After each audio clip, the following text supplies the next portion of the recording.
Assalamualaikum warahmatullahi wabarakatuh. Apa kabar kalian? Semoga kalian baik-baik saja dan tetap diberikan kesehatan oleh Allah Subhanahu wa taala. Bantu channel kami dengan cara subscribe dan tekan tombol lonceng kalian. Terima kasih. Semoga kisah ini bermanfaat. Memilukan, suami direbut wanita lain, mertua malah menghina, ayah meninggal dan anak dipukuli. Media sosial sering jadi tempat curhat yang bisa mencurahkan segala isi hati, baik itu kebahagiaan, kesedihan maupun kekecewaan. Entah kenapa, kebanyakan orang lebih memilih menceritakan atau berbagi cerita melalui sosial media. Mungkin sudah tidak ada tempat lagi untuk mencurahkan segala isi hatinya kepada seseorang, atau dia sudah tidak mempunyai kepercayaan terhadap orang lain. Di antara banyak bentuk ungkapan yang ditulis di media sosial itu, ada curhatan seorang pengguna Facebook yang dalam beberapa hari ini sedang diperbincangkan banyak orang. Seorang wanita pengguna akun Facebook bernama Tiwi membagikan kisah prahara rumah tangganya. Banyak yang merasa tersentuh dengan kisah yang dibagikan oleh Tiwi. Bagaimana tidak, Tiwi menceritakan kisah suaminya yang direbut oleh wanita lain dan istilah kekiniannya pelakor. Sayangnya kisah Tiwi ini sudah dihapus di halaman Facebooknya.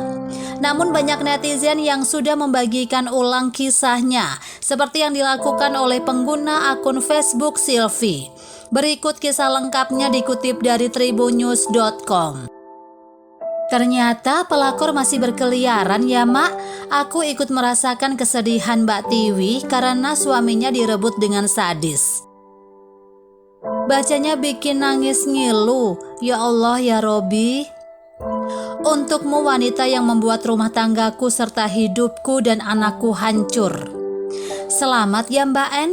Akhirnya Mbak berhasil merebut suamiku serta menghancurkan hidupku dan anakku juga impian kami. Karena Mbak, rumah tangga kami hancur, dan karena Mbak suamiku memukul serta berbuat kasar padaku dan anakku. Padahal dulu aku sudah memohon berkali-kali kepada Mbak agar menjauhi suamiku dan berhenti mengirimkan foto vulgar milik Mbak ke suamiku. Tapi Mbak tetap saja menggoda suamiku. Bahkan aku dan anakku diseret keluar rumah mertuaku oleh suamiku sendiri. Itu pun atas suruhan ibu mertuaku hanya karena aku tetap ingin mempertahankan rumah tanggaku. Anakku yang belum tahu apapun ikut menangis menjerit ketakutan melihat perlakuan kasar ayahnya pada kami, juga hinaan teriakan yang keluar dari mulut ibu mertuaku. Di mana rasa kasihan Mbak sebagai sesama wanita? Bukankah Mbak masih gadis? Apa Mbak tidak bisa mendapatkan lelaki bujang di luar sana? Kenapa harus suamiku Mbak?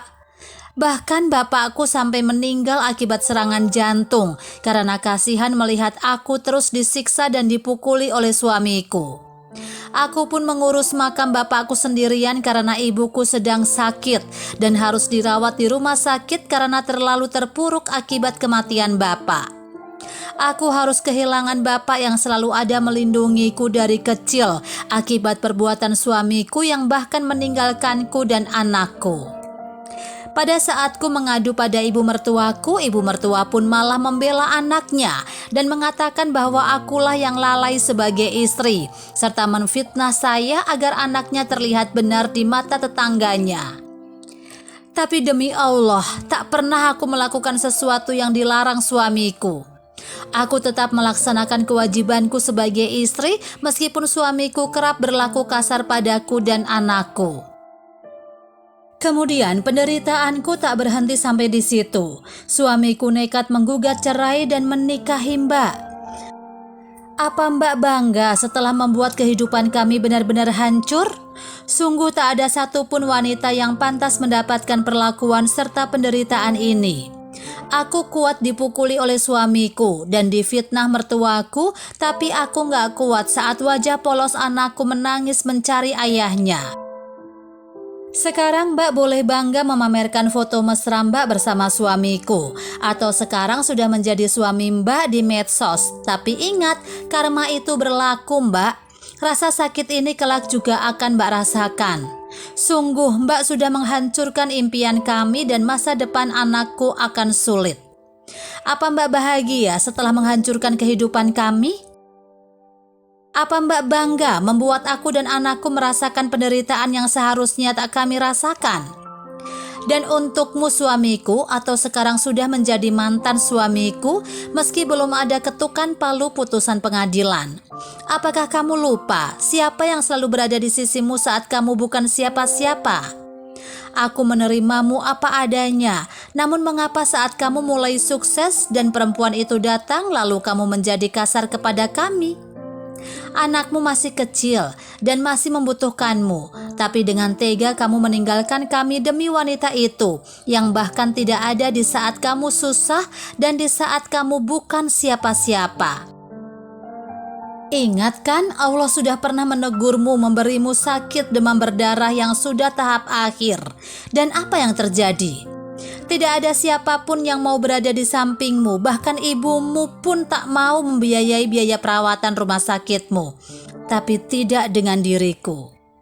Di bawah terik matahari yang panas sambil menggendong anakku, aku keliling mencari pinjaman agar kami bisa mendapatkan perawatan yang layak dari rumah sakit. Dan Allah memberiku pertolongan. Ada seseorang yang berhati mulia meminjamkan uang. Ingatkah saat itu kamu menangis dan berjanji akan memperlakukanku dan anakmu dengan baik serta meninggalkan perempuan itu? Tapi mengapa setelah kamu sembuh kamu seakan lupa dengan janjimu? Kamu mengikuti hasutan ibumu untuk meninggalkanku dan anakmu, dan akhirnya kau menceraikanku dan meninggalkan kami dalam duka saat masih 7 hari meninggalnya bapakku. Tega kamu, Mas. Demi Allah, rasanya benar-benar sakit.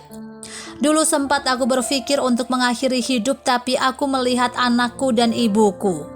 Aku harus hidup demi mereka berdua, 2 orang yang sangat aku cintai. Aku harus bertahan dan bahagia sesuai pesan terakhir Bapak sebelum almarhum Bapak menghembuskan nafas terakhirnya saat di UGD. Sambil memegang tanganku dan berkata, "Nak, kamu harus bahagia. Sudah terlalu lama kamu menderita. Bapak titip ibu ya, dan jaga baik-baik anakmu. Kamu harus kuat meski tanpa Bapak." Sampai sekarang pun pesan Bapak masih terekam jelas di memoriku, saat-saat di mana Bapak pergi untuk selamanya. Untukmu suamiku atau sekarang sudah menjadi mantan suamiku, dan kau wanita yang membuat rumah tanggaku hancur, juga mertuaku yang terus menfitnahku melalui tetangga-tetanggaku, semoga di Ramadan ini Allah membukakan pintu hidayah bagi kalian sebelum azab menimpa kalian. Aku menulis ini bukan untuk mengumbar aib, tapi sebagai pelajaran agar tidak ada lagi yang mengalami penderitaan yang amat perih seperti ini. Sungguh tak ada satupun wanita yang pantas mendapatkan penderitaan seperti yang kualami. Allah tidak tidur, kelak yang menyakiti akan tersakiti juga, dan yang tersakiti insya Allah akan mendapat kebahagiaan. Dan aku bersyukur sekarang sudah berpisah darimu, Mas Roni, karena penggoda emang cocok sama pengkhianat. Dan hidupku juga anakku alhamdulillah jauh lebih baik sekarang tanpamu. Karena rezeki itu sudah diatur sama Allah. Di akun Facebook Tiwi Kim, dia juga memberitahu kalau postingannya itu telah dihapus. Dia juga mengatakan alasan menghapus postingan itu karena permintaan mantan suaminya itu. Maaf semuanya, mungkin besok postinganku tentang Nurwah akan aku hapus karena mantan suamiku memohon-mohon padaku agar aku menghapus postingan itu karena merasa nama istrinya tercemar nama baiknya. Dan mengingat ini juga bulan puasa yang sebaiknya dipenuhi dengan amal dan ibadah, biarlah penderitaanku aku tanggung sendiri. Dan bagiku mereka adalah masa laluku yang pahit yang seharusnya aku lupakan. Dan bukankah Allah saja Maha Pemaaf? Walau ini adalah cobaan yang berat bagiku, insya Allah aku bisa lewati semua ini. Aku mohon doa dari teman-teman semua agar diberi kekuatan untuk memaafkan dan menerima ini semua. Terima kasih semuanya. Berkat kepedulian kalian semua, aku jadi bersemangat. Dan aku bersyukur ternyata masih banyak orang baik di dunia ini. Terima kasih, semoga Allah membalas kebaikan kalian semua. Amin. Sungguh sangat kasihan setelah membaca kisah wanita ini. Mungkin jika kita yang mengalaminya tak bisa menahan bagaimana rasa sakit hati seperti apa yang dirasakan wanita ini. Semoga diberi kekuatan untuk menjalaninya. Amin.